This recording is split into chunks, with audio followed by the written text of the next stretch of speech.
Hi everybody, I'm Anjanette. For those of you that don't know me, I am one of the research methods instructors at Mount San Jacinto College. I'm going to just demonstrate and guide you through the process in terms of how to run a correlation analysis. So I first want to kind of orient you to your non-experimental data sheet. So you're going to see here, you're going to be given a link to this data sheet. And you have 3 pages. Down here at the bottom, you have your actual coded data. The Zoom recording actually is very long. It also shows how we ran into some complications and challenges, and that's kind of normal as researchers.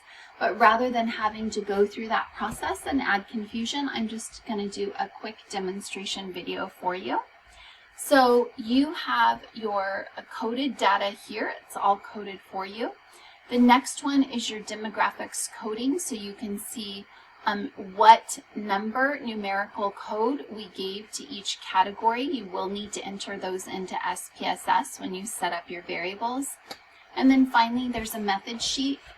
We did start out with 323 respondents. 11 were eliminated for various reasons.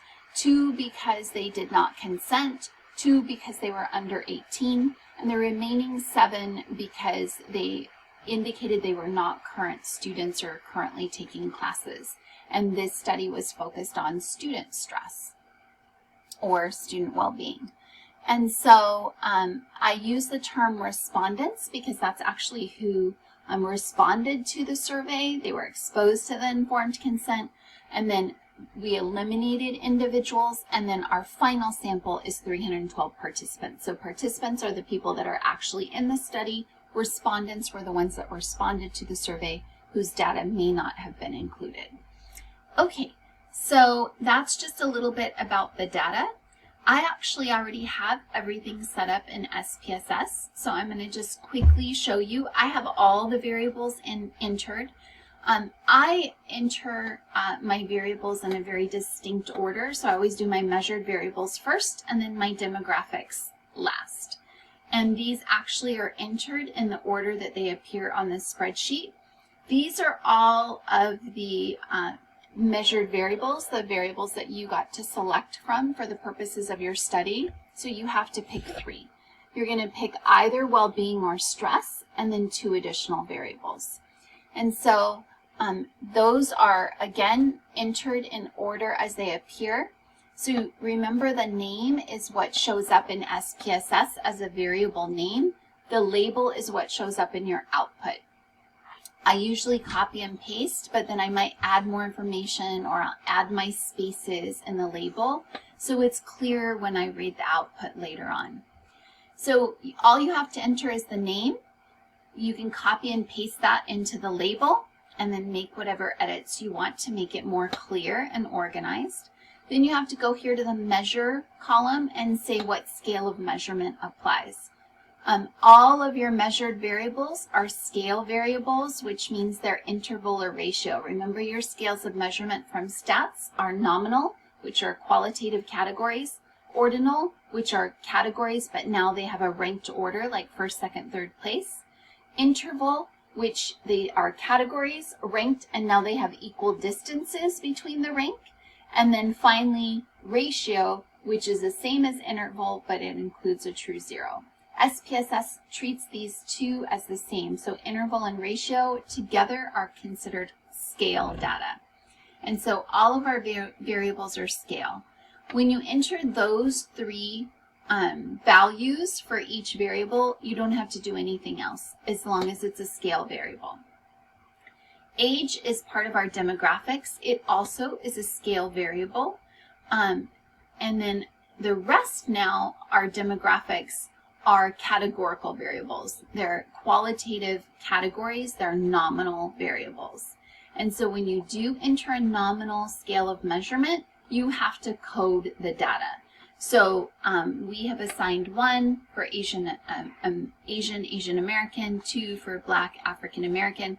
So you're going to put the number and then the label. And again, you're going to be able to find that here in the demographics coding. So you would put the number and then the label, the number and then the label. And so number, label, add, number, label, add. Okay, when you're all done, you hit OK, and it's gonna clear it out. So there they are, they're all coded. And then you're gonna go into, for your data view, you're gonna go into here, and you're just gonna literally, if you chose well-being over GPA, you're literally gonna take this and you're gonna scroll all the way down to the last participant. You're gonna Control C, and then you're gonna take it back to SPSS. You're gonna go to the top and you're gonna Control V, and you're gonna paste in that data. So I've included all the data. You're only gonna have 3 columns. And when you write in your paper, you're going to write as if only those 3 variables were included in the study from its origin, okay? Now let me demonstrate how to actually run the analysis. You're gonna go to Analyze. I always start with descriptives, and I always do frequencies, because frequencies not only let me get a frequency table for all the variables, but they also let me do my descriptive stats, so I can pull my measures of central tendency and measures of variability. And I do this for all my demographics. So I'm going to start with age, because age is a scale variable and the others are nominal variables. So for scale variables, I do want to click on statistics and get my measures of central tendency and my measures of variability. So I'm going to click continue, plus it's going to give me a frequency table, and here it is. I'm going to go back now to Analyze, Descriptives, Frequencies. I'm going to get rid of age, and now I'm going to pull in the rest of my demographics. So click and then throw it into the box. So the left is all the variables I have to choose from. The right is what I want to run my analyses on. Again, I don't need the statistics because these are nominal variables. With nominal variables, the codes that we gave are completely arbitrary, so the mean, median, and mode mean nothing based on those codes, right? The only measure of central tendency that's logical to report for nominal variables is mode, which is the category that is most frequently reported for that particular variable. And we can see that through our frequency tables. So again, it's going to do frequency tables. Now I can see for race and ethnicity, the majority or Latinx Hispanic completely makes sense for our population. We don't have a lot of Middle Eastern, Pacific Islander, or even Indigenous Native American, which is pretty common and consistent for our student population. So our sample ethnicity is fairly representative. We do have a predominant number of women. There are more women attending college than men now. This might be a little bit high. And we're not sure on our LGBTQ representation because we don't have a lot of good data on that. So it's helpful if you actually disclose to the college, but unfortunately for various safety reasons, that's not always possible for students. Again, sexuality, predominantly heterosexual, but a good diverse sample here. And we would expect the majority are single, but again, representative. A lot of majors, we did pull a lot from social sciences, but there's a good blend. Now let's go to the analysis, the correlation analysis. We're going to go to Analyze, Correlate, and then we're going to go to Bivariate. And in this case, I went ahead and just threw in all the variables already. You select the 3 that you chose and run your analysis on the 3. It automatically defaults to Pearson. You want to use a 2-tailed. You only use a 1-tailed if in fact you have significant literature or theory that allows you to make a prediction on the direction of the significance or the direction of the correlation. We're going to go ahead and flag significant correlations. And then I always like to click options and then have it give me my means and standard deviations for each variable. Click continue and then click OK.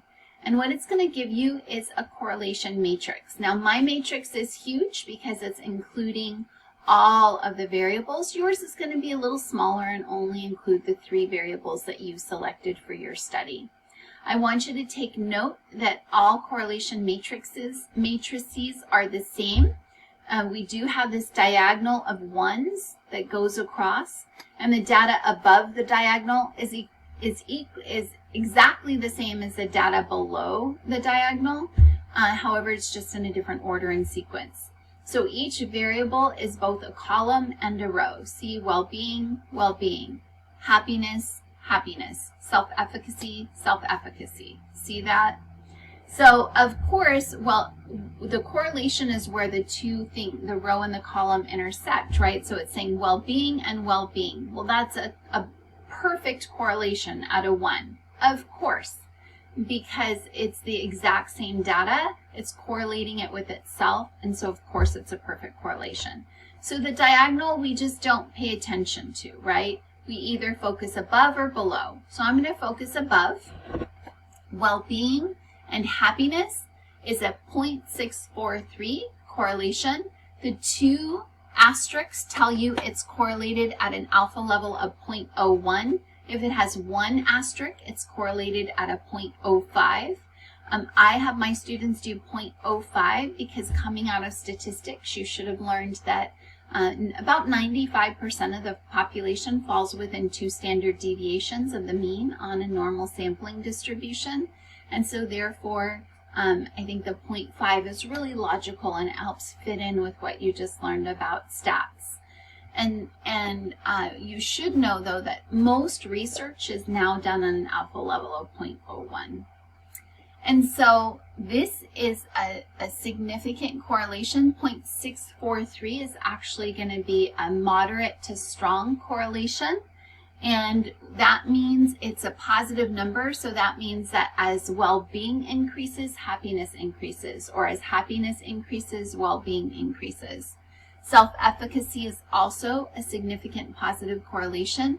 So as self-efficacy increases, well-being increases. If you look at stress and pressure, notice the negative sign. That's a negative correlation, which means the variables go in opposite directions. So as stress increases, well-being decreases, which completely makes sense. We would predict that, right?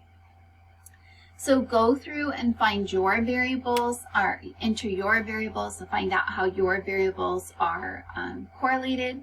For your results, you're going to say there was or was not a significant correlation. You're going to tell us what those were, and you're going to say that well-being positively or negatively correlated with happiness, in this case positively. And so then your statement of interpretation is, as happiness increased, well-being increased. And you're going to include your appropriate descriptive stats, which are up here because we asked for those means and standard deviations. Okay, so that's it. I am not actually, your instructor will not provide you with this SPSS output. We do ask that you actually set up your variables, input your data into SPSS, and run your analyses as demonstrated. We want you to have that hands-on experience. Some of you took Math 140 and have never worked with SPSS. And our transfer universities want you to have that SPSS experience. So I know it's grueling, but I want you to go through the process anyway. Know that we're not torturing you just for our own enjoyment. We're really trying to help you build important critical skills that are going to set you up for success as you transfer. You will take upper division stats, upper division methods. You will be doing more research, writing more papers. So the practice you get in this class is preparing you for what lies ahead. And I promise you, we're here to support you. Let us know if there's any questions. Don't give up on us, and we won't give up on you. Take care, everyone.